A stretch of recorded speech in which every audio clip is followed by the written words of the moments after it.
Errno is used for system libraries and some common APIs, application programmer interface, and notable is the pthreads libraries for making multi-threaded programs. Pthread is actually better than the thread functions in C11. The thread functions in C11 is a compromise with the different operating systems, but Unix, such as Mac OS and Linux, they are more focused. I mean, they use the pthreads and they have more functionality than the compromise in the standard. Okay. So if you make your own library, should you use Errno for that? No, it's better to use an enum with error codes that you define yourself.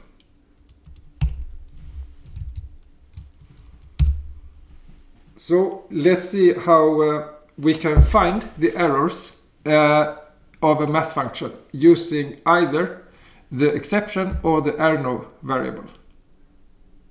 First, we should compile a C file which uses math functions with the -lm at the end, since when the compiler sees this lm, the L stands for library and M obviously for math. Okay, then when it sees this on the line, command line, it will start looking for functions which are undefined so far. So if we start with -lm as the first argument, then there are no functions that are missing, since it hasn't seen a.c yet. So therefore it should be put at the end. Some compilers ignore this tradition and instead use lm regardless of whether it's on the command line or not, or regardless of where it is placed. But it's safe to put it at the end. So there are two ways to detect errors in math functions, either with Errno or with exceptions. So say we want to create an error, and we start with setting this to 0, and then we try to do something which doesn't work.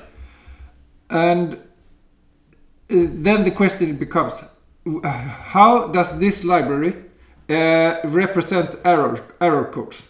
There is a variable called math error handling, and this was introduced in order to allow us to detect which one is used, or both.